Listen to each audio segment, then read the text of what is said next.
بسم اللہ الرحمن الرحیم۔ السلام علیکم، ویلکم ٹو مائی چینل۔ آپ دیکھ رہے ہیں اردو ٹائم ٹی وی اور کتاب کا نیم ہے زاویہ۔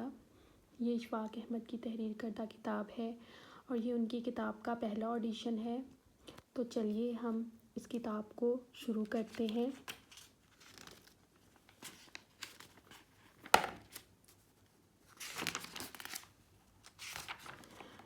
تو فرسٹ نمبر پہ ہے بہروپ۔ تو آج ہم اس کا سیکنڈ پارٹ جو ہے وہ کمپلیٹ کر لیتے ہیں۔ پچھلی ویڈیو میں ہم نے اس کا فرسٹ پارٹ کمپلیٹ کیا تھا، ابھی سیکنڈ پارٹ کمپلیٹ کر لیتے ہیں۔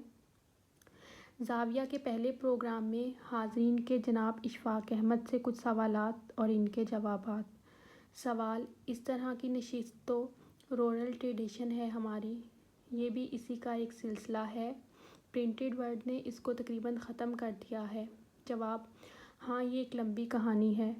اورل ٹریڈیشن طاقتور ہے۔ پیغمبروں کا علم عام کرنے کے لیے اورل ٹریڈیشن ہی ہوتی ہے۔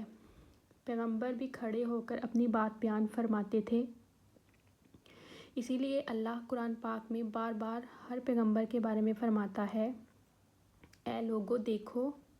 اور اعتراض کرنے والے یہ کہتے ہیں کہ یہ کیسا پیغمبر ہے، یہ تو بازاروں میں کھڑا ہوتا ہے، ہم لوگوں سے باتیں کرتا ہے۔ فرعون نے بھی یہ کہا تھا کہ میں موسیٰ کو کیسے مان لوں، اس کے بازو میں تو کنگن بھی نہیں ہے۔ تو میں نہیں مانتا، ٹریڈیشن بالکل اورل ہی چلا۔ اور میں یہ سمجھتا ہوں، میرا یہ ذاتی خیال ہے کہ یہ اورل ٹریڈیشن پرنٹڈ ورڈ کے راستے سے ہو کر الیکٹرانک میڈیا کی معرفت اورل ٹریڈیشن میں تبدیل ہو رہی ہے۔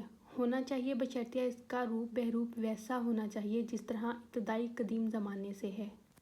سوال: ماڈرن ورژن میں سمجھتا ہوں اس کا روپ یقیناً ہوگا، لیکن یہ ہیومن پریزنس کی بات ہے جو عوام تھے، اورل ٹریڈیشن میں موجود تھے۔ اس کو ہم کیسے ریوائیو کریں؟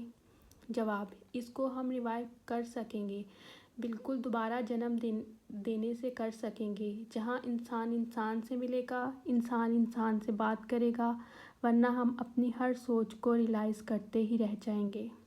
سوال: سر، میں آپ سے یہ پوچھنا چاہوں گا کہ جب ہم کسی شخص کو کانڈم کرتے ہیں یا اس کا بتلان کرتے ہیں یا کسی شخص کو برا بھلا کہتے ہیں، تو کیا ہمارے ذہن میں یہ آرزو تو نہیں پوشیدہ ہوتی کہ ہم خود ویسا بننا چاہ رہے ہوتے ہیں؟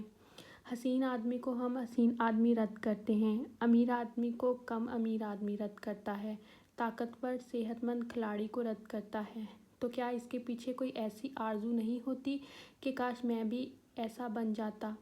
کبھی کبھی مجھے یہ خیال آتا ہے، میرا خیال ہے کہ یقیناً اس میں ہے۔ اگر کوئی محروم شخص ہے کسی بھی اعتبار سے، تو پھر وہ کنڈم تو کرے گا، لیکن اس کی محرومی کے پیچھے کچھ اسباب ہیں جو کہ جائز نہیں ہیں، مناسب نہیں ہیں، یا جس کو معاشرہ دور کر سکتا ہے یا کرنا چاہیے۔ تو پھر اس کے کنڈم کرنے کا جواز بن جاتا ہے۔ میں سمجھتا ہوں کہ خالص انسانی بات ہے کہ جو بنیادی محرومی ہے کسی بھی حوالے سے، وہ ایک ری ایکشن تو جنریٹ کرے گی۔ تو اب اس سے کیسے بچا جائے؟ سوال: بچنے کی بات بعد میں آتی ہے، کیسے پتہ لگایا جائے کہ یہ شخص جس بات کا اظہار کر رہا ہے اس کے پیچھے عوامل جو تھے وہ مختلف ہیں، بجائے اس کے کہ وہ ان کو سچ مچ کنڈم کر رہا ہے، ان کے پیچھے یہ آرزو ہے کہ میں بھی ایسا ہوتا۔ جب اس مقام پر بندہ پہنچتا ہے، اس مقام کی ایک ضرورت ہوتی ہے، ویسے ایکٹ نہیں کرے گا، وہ دوسرے نیچے اتار دیں گے۔ جو بندہ غریب ہوتا ہے ویسا کام نہیں کرے گا تو وہ بالکل ختم ہو جائے گا۔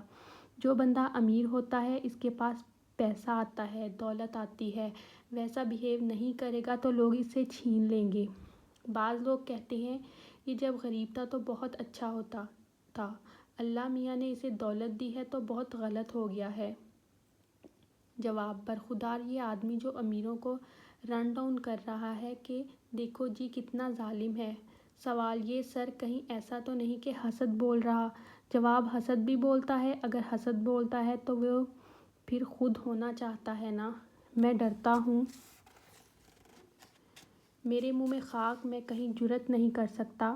کبھی کبھی مجھے لگتا ہے کہ مارکس کچھ اور تھا، کوئی بھی نظریہ آدمی جو دیتا ہے، کوئی فلسفہ ہے یا کوئی بات، اس کے پیچھے اصل محرکات کیا ہیں اس بندے کی ذات کے اندر، وہ کچھ اور ہی ہو سکتے ہیں۔ مطلب جو اس کے ظاہری نظریات ہیں وہ بالکل مختلف ہوتے ہیں۔ مثلاً یہ بچپن کی محرومی اور شدید غربت مارکسزم کی طرف لے جاتی ہے، یا کچھ اور وقت اس نے گزارا ہے کسی اور طریقے سے، تو ممکن ہے کہ وہ کوئی اور نظریہ اختیار کر لے، تو اب وہ اس بندے کی اسٹڈی بن جائے گی۔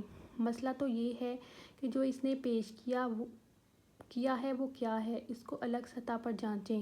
آپ کے حوالے سے میں سمجھتا ہوں کہ اگر ہیومن ڈگنیٹی کو انشور کر لیں، ہر آدمی کی عزت کو بحال کر دیا جائے، تو پھر ایسی صورتحال بن جائے گی، پھر کنڈم کرنے کا سلسلہ کم ہو جائے گا۔ میرے خیال میں بھی کچھ کم ہو جائے گا، لیکن اس کے باوجود بھی ایک بے چینی تو انسان میں رہے گی، ہمیشہ رہے گی۔ مثلاً ایک بہت اچھا پلیئر ہے، اچھی گیم کھیلتا ہے، میں نہیں کھیل سکتا، میں تو ایک بوڑھا آدمی ہوں، مجھے چاہیے کہ میں خوش ہوں، واہ جی واہ کیا اچھا کھیلتا ہے۔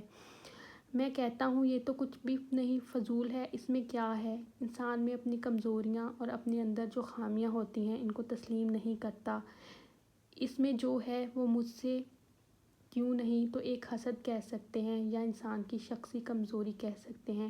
کچھ قدرتی کمزوریاں ہوتی ہیں، کچھ لوگ قدرتی طور پر خوبصورت پیدا ہوتے ہیں، وہ مارجن لے کر آتے ہیں، اور جن کے پاس مارجن نہیں وہ کیا کرے، صورت کو ایک معیار بنا دیا گیا ہے۔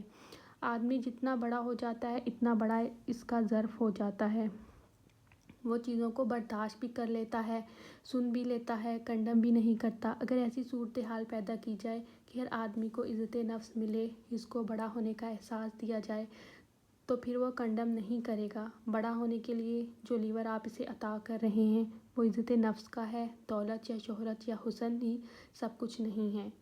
ابھی تک تو ہماری سوچ کا جو رخ ہے وہ ذرا سا مختلف ہے، جس کی ہمیں پریکٹس ہے، لیکن میں سمجھتا ہوں کہ آہستہ آہستہ جب یہ انٹریکشن بڑھے گا، جو آپ نے سوال کیا تھا انسانی لیول کے اوپر، اس کے اندر پہنچ کر سوچیے گا۔ آپ کا بہت بہت شکریہ اور مہربانی کہ آپ تشریف لائے اور آپ نے اس پروگرام کو رونق بخشی۔ انشاءاللہ پھر بھی آپ کے ساتھ ملاقات ہوگی۔ اللہ حافظ۔